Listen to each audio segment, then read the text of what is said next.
Welcome back to part 4 of our series, Stained Glass Project for Beginners. This time we're going to be adding our final touches to the piece, something I like to do to make it my own. And here I'm adding some of the ball chain. Sorry, couldn't think of it for a minute. Some of the ball chain.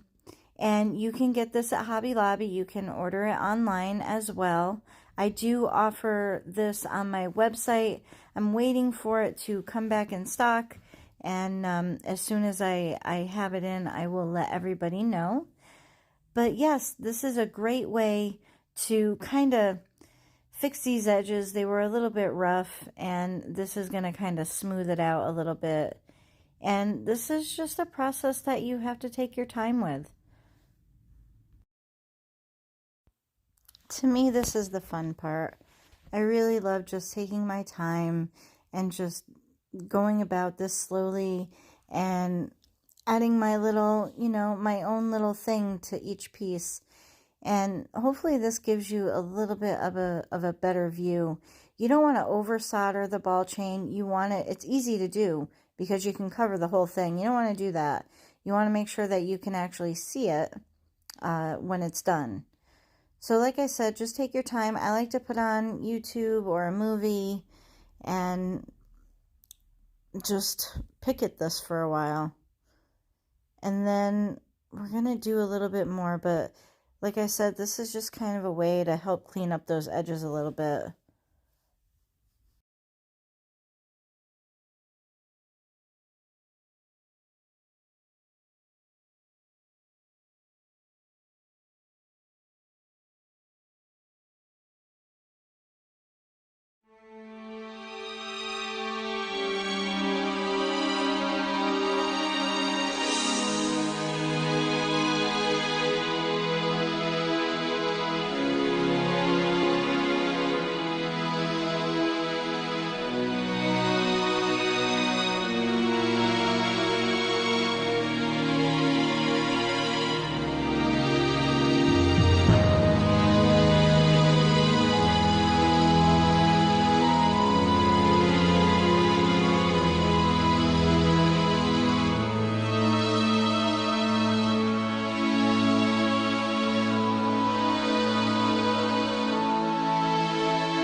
So when you're doing a ball chain edge, it's kind of something that you have to kind of flip back and forth a few times and work with to get it exactly where you want it. Um, you know, it might be a little difficult for a beginner, but it is achievable. You just have to work at it. Like I said, it's just going back and forth and filling it in and, you know, making the solder do what you want it to do. And again, you will need extra solder for this.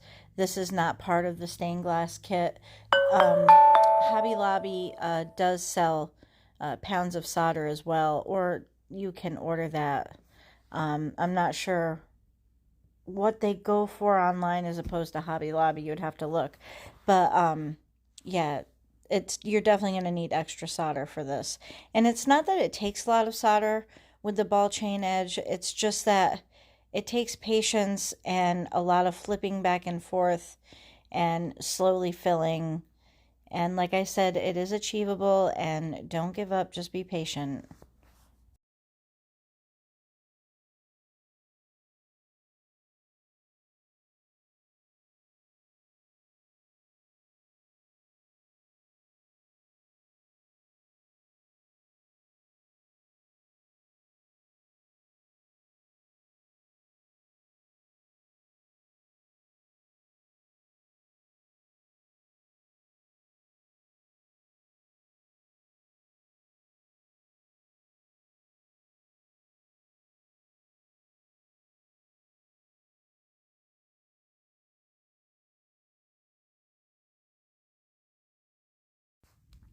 Now that our ball chain is all done, we're going to go ahead and start adding some wire work to our piece. With this piece, I'm using a 20 gauge twisted copper wire, tin copper wire, and I'm going to go around the whole piece and kind of just make it my own. I like to twist my wire and kind of fit it up before I fully attach it to my piece. That way I kind of have a good idea of where I want it and how it's going to look, and just play around with it a little bit and see, you know, exactly how it goes. And you guys will see how I do that as we go along here.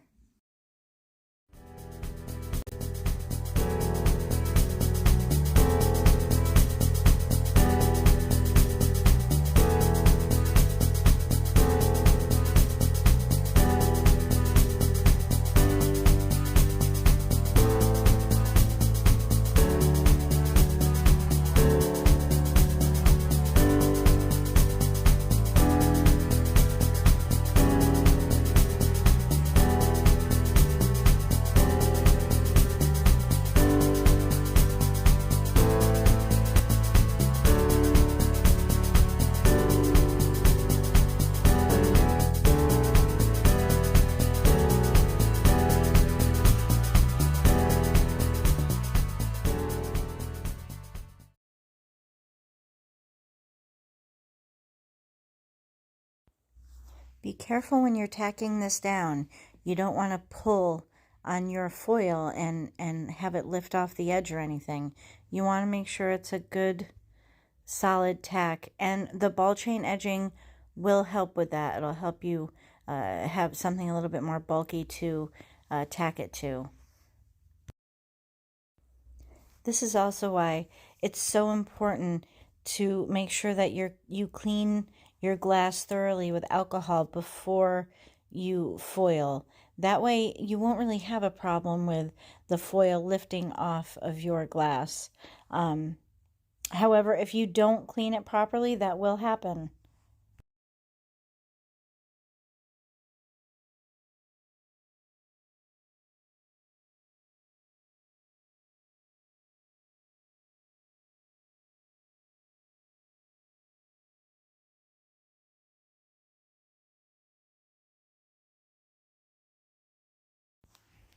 Now that we have all of our curly cues made, we are going to go ahead and start attaching these.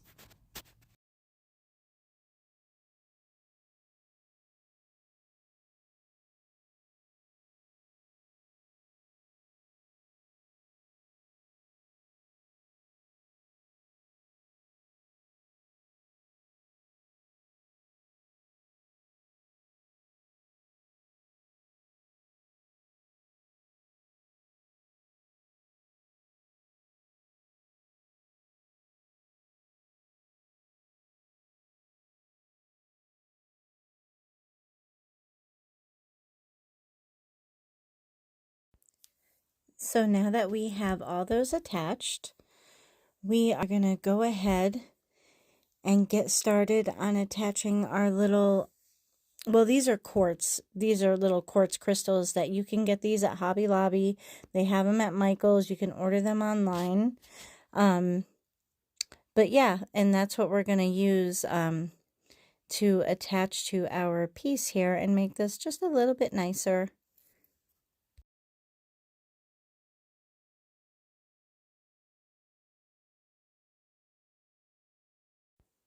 So these quartz crystals are beads. They come with the little pre-drilled holes. They come on a little string of beads. I'm going to use it with 20 gauge tin copper wire. I find that this is the best size for this. And I like to attach my wire to the frame of the stained glass piece first. And then I can use that as my guide to attach our quartz crystal. You'll see here how I do it. It took me a minute to get to figure out the best way to do it, and I think that this is the best way. You'll see these little red things I'm wearing are they're like little heat resistant silicone finger protectors. I used to sell them, but I can't get them anymore, so I do not offer them, and I'm sorry. They were one of my top sellers, and I think the company must have went out of business because I can no longer get them, and it's such a shame.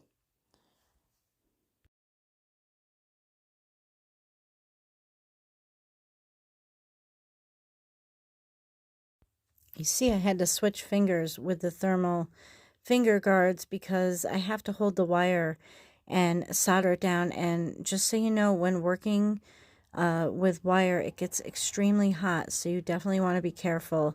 If you don't have any type of finger protector, then use one of your, use one of your jewelry clips or something. Just something so that you don't have to burn your fingers because it gets very hot.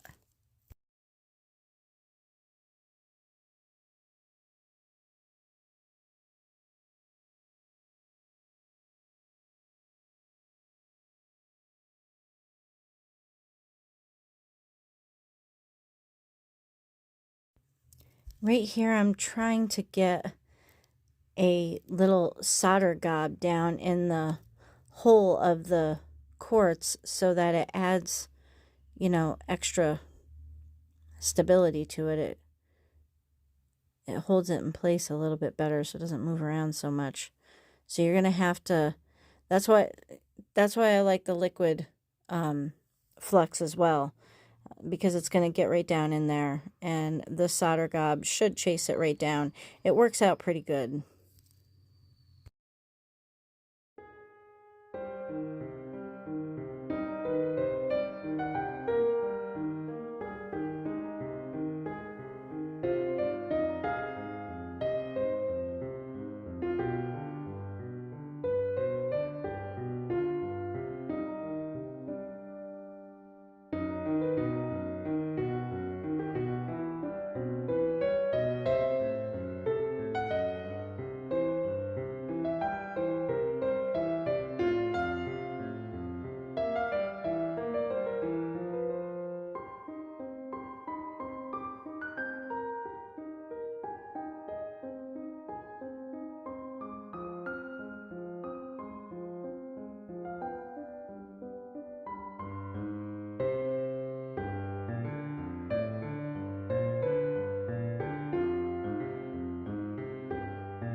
Now we're going to take our round nose jewelry pliers and we're just going to twist this wire.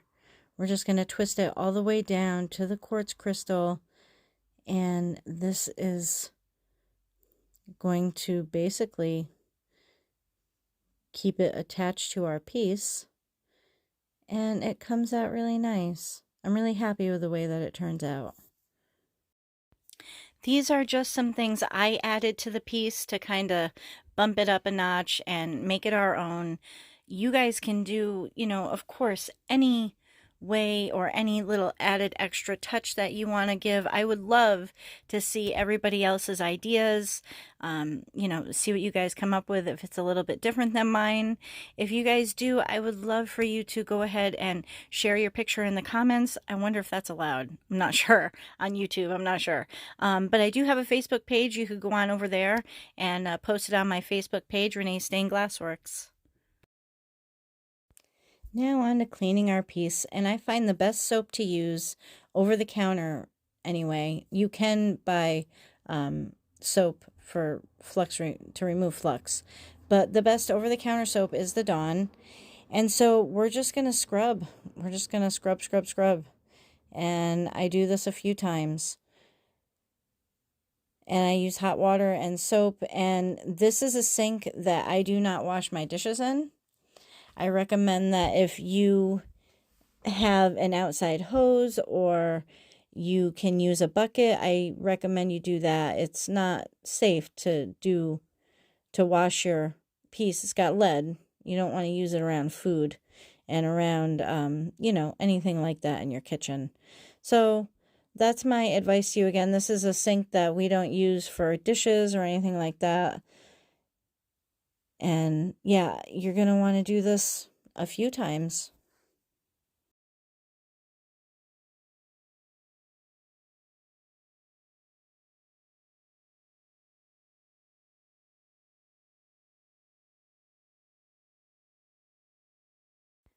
Okay, so this part is for those of you who want to really shine up your piece, or you're going to get ready to do patina. I always go over my piece with steel wool. It really helps the patina to adhere to the solder. So I do this all the time, and I usually use whiting powder. Now you can get whiting powder on my website as well, reneestainedglassworks.com. The steel wool you can buy at any hardware store. This is very fine grit steel wool.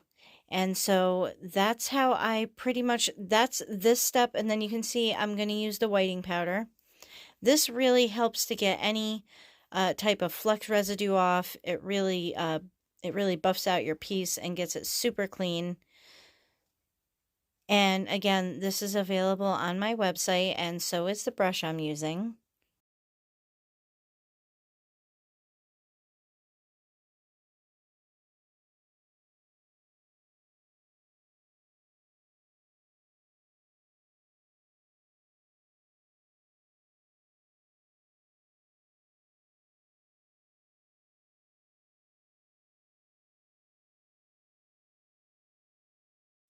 For this part here, I like to use my air compressor to blow off any leftover powder on my piece here. It's super handy to have an air compressor. I highly recommend it.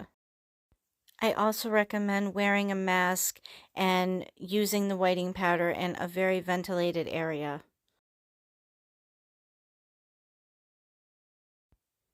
Now it's time for patina. I like to use Novacan black patina and a toothbrush. And we're just going to go over this. You're going to see how this is going to change the piece completely.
It completely changed it. And when those really wide solder lines, the black patina really, really helps to hide that. I'm really happy with the way this is coming out. So after I let the patina sit on the solder for a while, I'm going to go ahead and do the whiting powder again. Again, this really helps to polish it up and to get rid of any extra oil or grease residue. And this is how I like to finish off my pieces.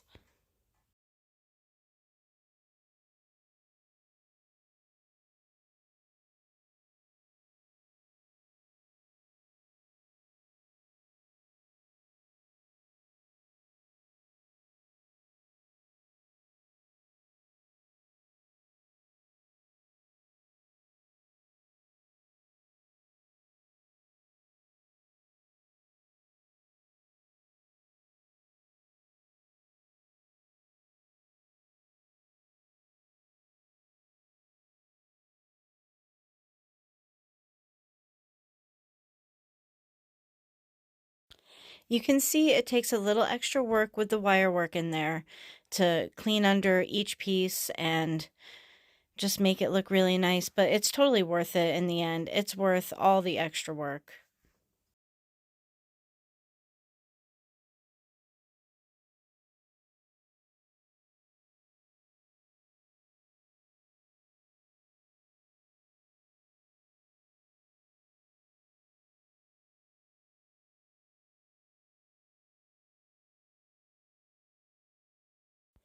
So what I thought I would do here to add some depth and dimension to our piece is go over the wire work with my steel wool just to give it that highlighted appearance and make it stand off the glass a little bit. And I really like the way that the effect came out.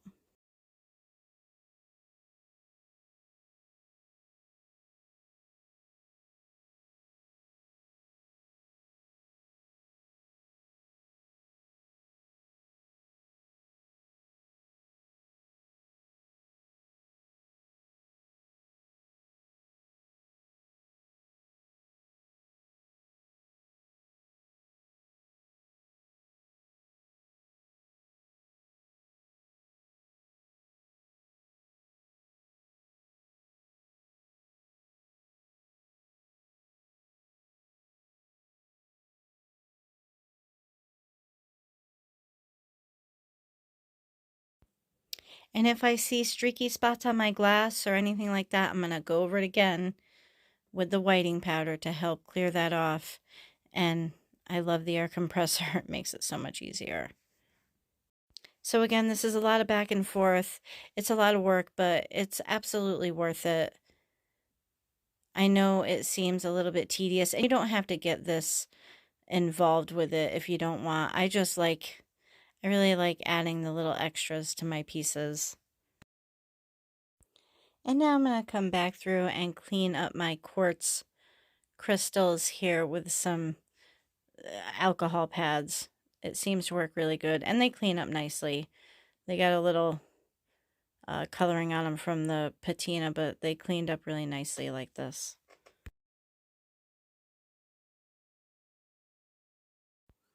And now I'm going in with a Q-tip and some vinegar and kind of just cleaning in between my solder lines and the wire work. And that way this also, not only does it make it look good, but it also helps prevent buildup on our solder lines that happens over time. This will help prevent that from happening.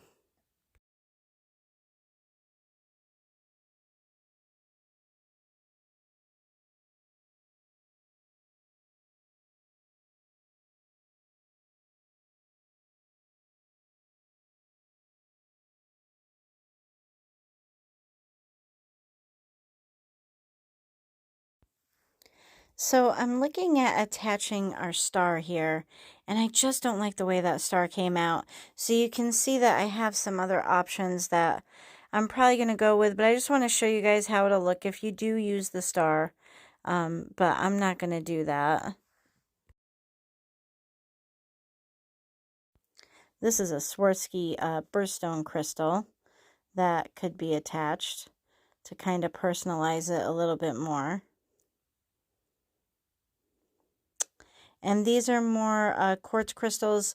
I did wrap these ones in wire. So that's another idea that you could use instead of the star. And then that one has some little special stones in it. And you could also use that as well. But I'm going to go with this one. I put these ones together. I thought they were super cute. And it matches our piece really well. It's got little spinning eyeballs. So that's the one that I decided to go with. I love the way it looks, and it's perfect for this piece. Now we're going to get ready to attach our chain. This is the chain that came with the kit.